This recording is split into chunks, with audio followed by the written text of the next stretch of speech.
Hi folks, I'm coming to you again from Petition Corruption Info. Check us out online, petition-corruption.info. We also have a Facebook page, PCI, and a YouTube channel, which you are currently watching. Anyway, thanks for listening, folks. Now, next story I'm going to tell you is about a petition that happens in a place very near and dear to my heart, San Diego. And when I was told about this project, I got really excited.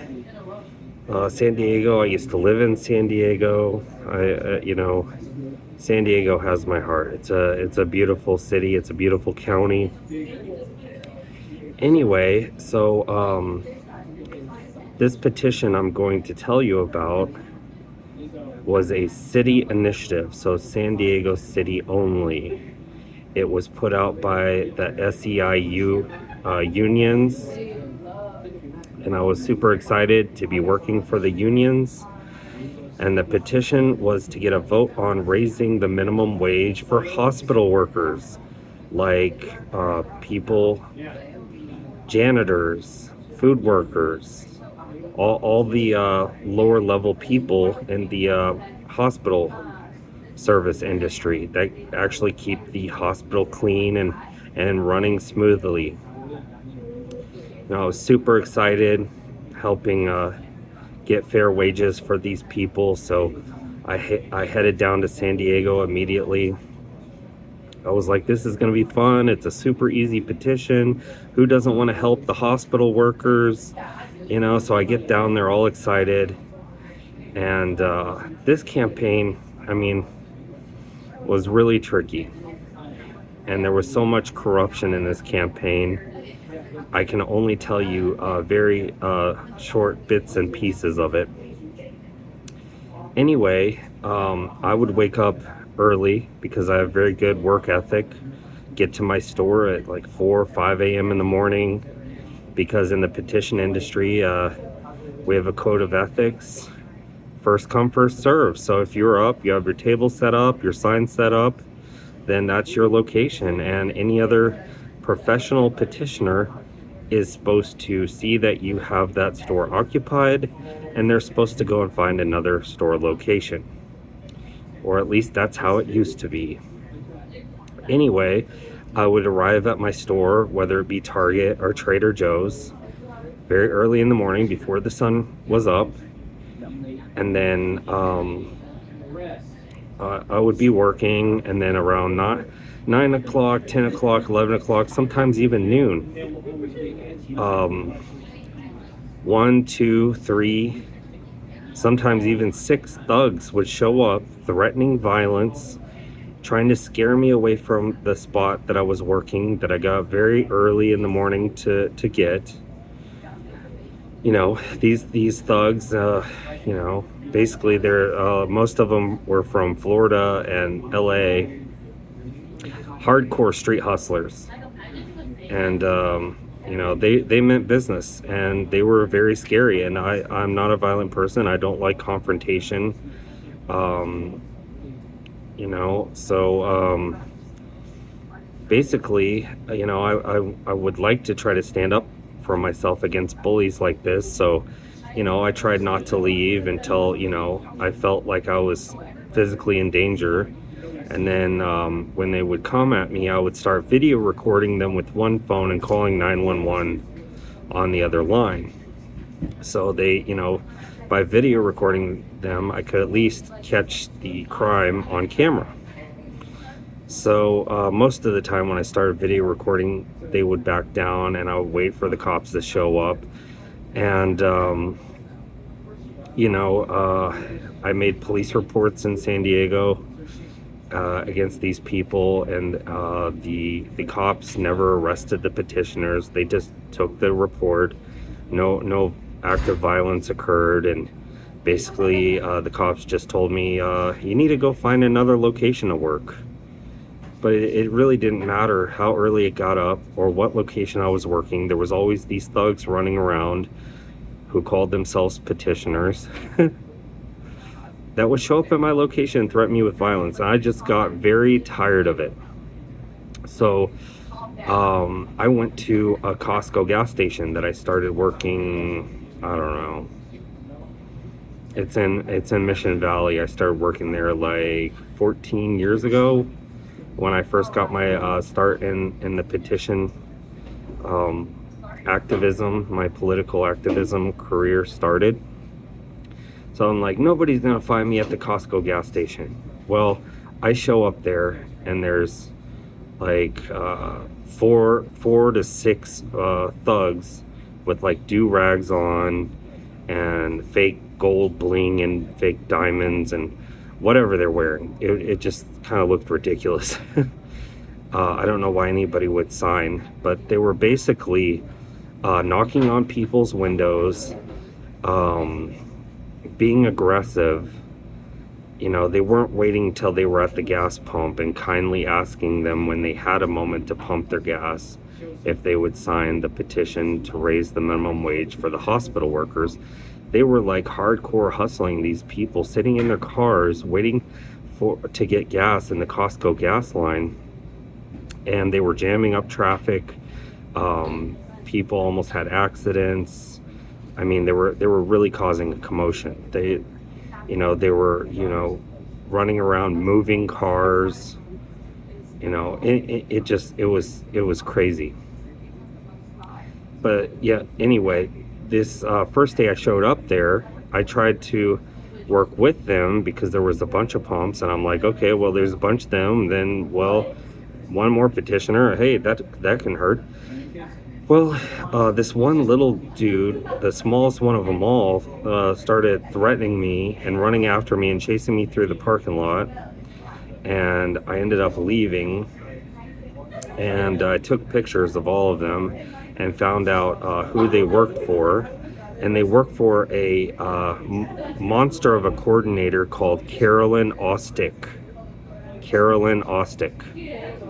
And she runs a petition management company out of LA County.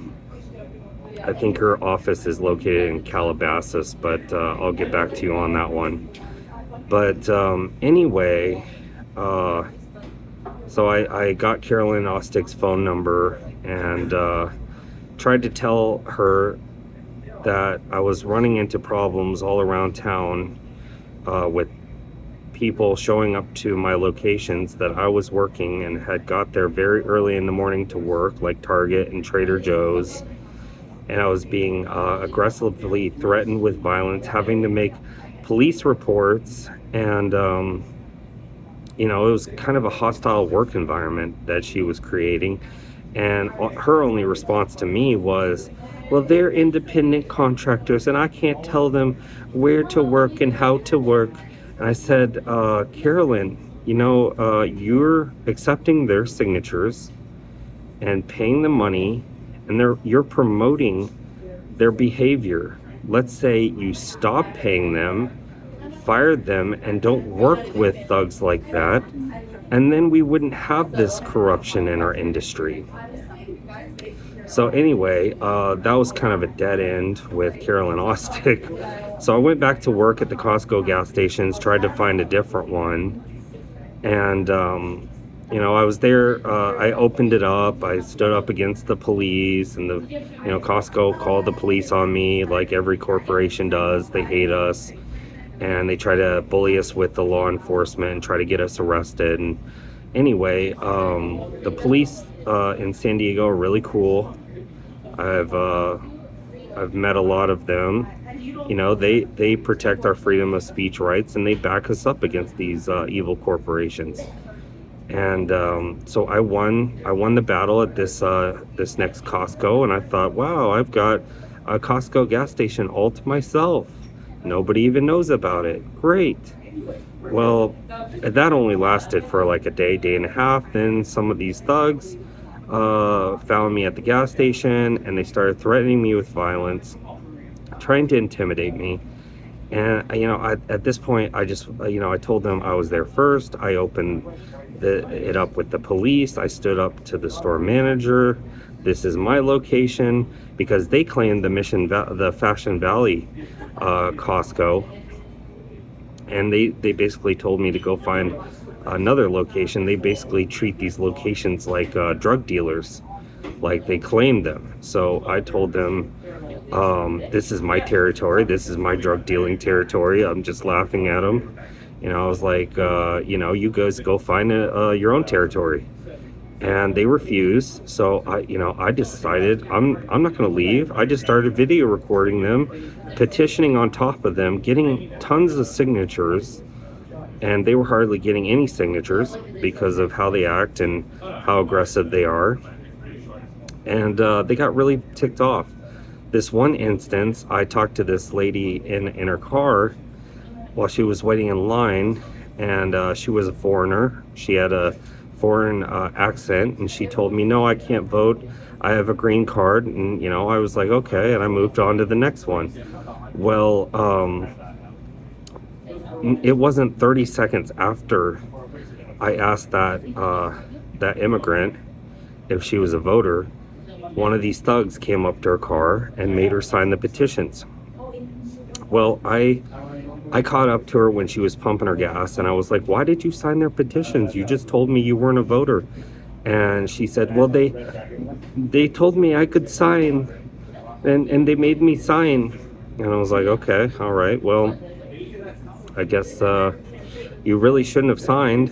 But anyway, I mean, these people that work for Carolyn Ostic literally are getting like 30, 40, sometimes 50% validity. 50 out of 100 signatures are bad. I mean, horrible validity, because they get everyone to sign and they don't care. They just turn in trash work. And Carolyn Ostic runs such a big machine and has such a big office that can validate this trash work. And she makes a few pennies off of, these thugs, these violent street thugs. And she just keeps them out there getting signatures. She doesn't care about how quality the work is or how good of job they're doing, and she just keeps paying them and promoting their work. And anyway, I also had other petitioners on the ground that were my friends who recorded Carolyn Ostic's petitioners literally lying to people at the Costco gas station and other places, saying that it was to raise minimum wage for everyone. They were lying because it was only for minimum wage for healthcare workers. So they just flat out lied. And really, if that got out in the news media and these videos got released, I mean, the whole petition would have been shut down. And due to these thugs who were being aggressive and acting violently at the stores, like Trader Joe's, Costco gas station, the colleges, and other places, one of these aggressive petitioners actually assaulted a store manager and punched him in the face. If this stuff would have made it out to the news, the petitions would have been shut down, and it would have been really sad. However, it's very hard to hold these people accountable. And anyway, Costco and I believe Trader Joe's was threatening to sue Fred Kimball because of the people at the Costco, the thugs at the Costco gas stations and the Trader Joe's. And basically, Fred Kimball put a message out to everyone. Finally got through after like over a month. It said, if anybody's caught working in the Costco gas stations, you're fired forever and blacklisted. You're no longer able to petition. So I think, after a while, the message finally got out. But anyway, I forgot to tell you guys, at that Costco gas station that I opened up with the police and I claimed the territory, those thugs that showed up, they had gotten so mad that I was getting so many signatures that, I was really busy working. They went off and plotted they called the towing company and acted like they were Costco management and had my vehicle towed. And luckily, it slowed down, and it was almost closing time for the Costco. And I looked up and realized my vehicle was gone, and I started having a panic attack. And I started running to the front of the store, and I found my vehicle in the tow truck. And I told the tow truck driver that I was like, I live in my vehicle. Please, I'm just a poor petitioner. Please drop it. And he said, no, that's going to be a $300 fee to drop it. And right at that time, the store manager came out, the one that was originally threatening to arrest me. I kind of made friends with him because he liked me. I wasn't very threatening, and I didn't, act rudely to him and, whatnot. He kind of liked me for who I was and how I presented myself. Anyway, he walkie-talkied all the other store employees of Costco and found out that no store employee called the towing company. He immediately asked the towing company for the phone number that called the towing company, and we found out it was a petitioner's phone number, and the store manager called that petitioner and said, don't ever come back to my store again, and he gave him a stern warning. Anyway, it was really nice of the store manager to stand up for me and to get my vehicle back that I live in. I was really grateful, and the towing company dropped my vehicle for free. They didn't charge me the $300. Anyway, the San Diego campaign was a disaster, and that happened last July and August. Anyway, thanks for listening, guys.